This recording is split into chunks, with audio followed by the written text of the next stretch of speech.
Bonjour, bonjour à toutes. Je suis contente de vous retrouver pour notre rendez-vous du jeudi.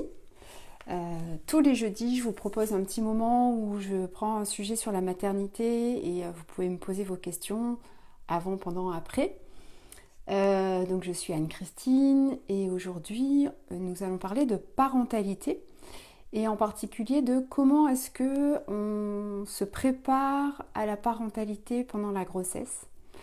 Alors, vous savez dans les 8 cours de préparation à la naissance, en fait, ce sont des cours de préparation à la naissance et à la parentalité.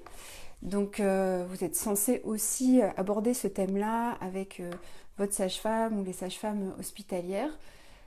Dans les faits, à titre personnel, moi, mes deux premières expériences, c'est un sujet qui n'a jamais été abordé.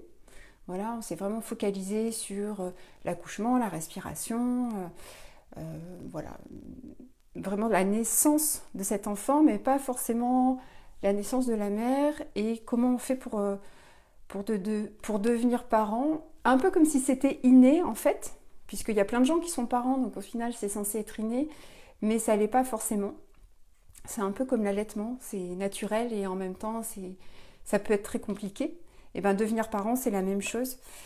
Mais peut-être aussi avec du recul, je me dis que si on n'a pas abordé ces sujets-là pendant ces deux expériences que j'ai eues, les deux premières, c'est aussi parce que c'est un sujet qu'on ne peut pas aborder en frontal. C'est compliqué. La question que je vous ai posée dans le groupe cette semaine sur la parentalité, c'est une question très brutale à laquelle on ne peut pas vraiment répondre en fait. C'était pour voir un peu comment vous alliez être un peu secoué par ça. En fait, la parentalité, ça se construit, voilà, petit à petit, par petites touches, parfois de manière pas consciente, parfois de manière très surprenante. On ne s'attend pas à réfléchir à cette question-là, à ce moment-là, et puis en fait, ça vient nous interpeller. Il y a des choses qui viennent nous interpeller dans la vie. Et moi, je voulais vous raconter ce qui m'a vraiment marqué. Donc, c'était sur ma mon troisième enfant, voilà. Et la sage-femme, en fait, nous a proposé de faire le test de dépistage de la trisomie. Et d'abord, c'était très surprenant parce que pour les deux premiers, en fait, ça a été posé sur une ordonnance donnée en disant, bah voilà, il faut faire ce test, allez-y. Et on l'a fait sans trop réfléchir, en se disant que c'était soit obligatoire pour la première, soit que c'était nécessaire pour le second. Et en fait, là, la sage-femme, elle a été beaucoup plus subtile et elle nous a vraiment mis sur un chemin de parentalité en disant, ok, est-ce que vous voulez le faire? Ok, première question. Et si vous voulez le faire, qu'est-ce que vous allez en faire de ce test? Et en fait, ça a été une question très confrontante pour nous. Qu'est-ce qu'on veut en faire? Parce que là, on est vraiment sur, voilà, quel choix je vais faire éventuellement si ce test ne rentre pas dans la norme. Et toutes ces questions qu'on peut se poser pendant la grossesse, alors là je vous cite un exemple, mais il y en a des tas d'autres, hein. Vous avez tout un tas de questions que vous pouvez vous poser et c'est un chemin vers la parentalité. À chaque fois, ça va venir prendre en fait vos valeurs, ce que vous voulez transmettre à cet enfant, ce que vous voulez de mieux pour lui, parce qu'on veut tous ce qu'il y a de mieux pour nos enfants, mais dans le mieux, on est tous très différents. On n'a pas tous les mêmes idées de ce que c'est que le mieux. Et c'est important du coup de se poser et de se dire, finalement, il y a plein de chemins que je peux prendre. Et il n'y en a pas un mieux que les autres, ils sont tous différents.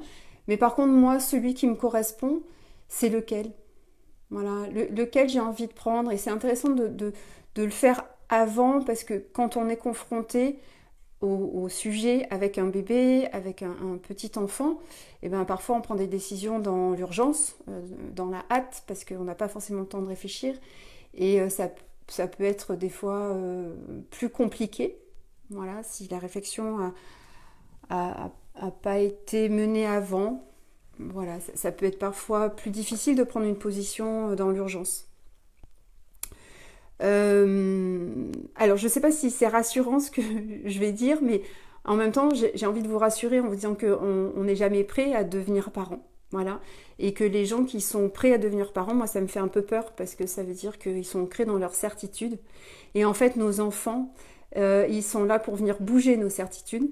Et ils font ça très très bien. Ils sont là pour venir nous confronter à ce qu'on pensait avant être bien. Y a une citation comme ça, c'est avant j'avais des principes, maintenant j'ai des enfants. Je ne sais plus qui a dit ça, mais c'est vraiment ça, c'est-à-dire que voilà, avant on a beaucoup de principes et puis on essaie de faire au mieux après avec la personnalité de notre enfant, le contexte et nous ce qu'on a envie de vivre. Et, euh, et je voudrais quand même, il y a quelque chose d'important pour moi, c'est que ce sont nos enfants qui nous font grandir. Voilà. Nous, on est là pour les encadrer, les soutenir, les accompagner dans leur développement, dans leurs apprentissages, dans la connaissance d'eux-mêmes. Mais eux, ils viennent nous faire grandir et ça, c'est chouette de l'accepter, même si c'est pas facile, parce que on chemine avec eux en fait et on trouve le chemin ensemble. Et j'avais envie de vous faire cette vidéo parce que pour celles qui sont enceintes, ce temps de grossesse est vraiment un temps privilégié pour vous reconnecter à votre corps, pour vous reconnecter à vos ressentis, à vos émotions.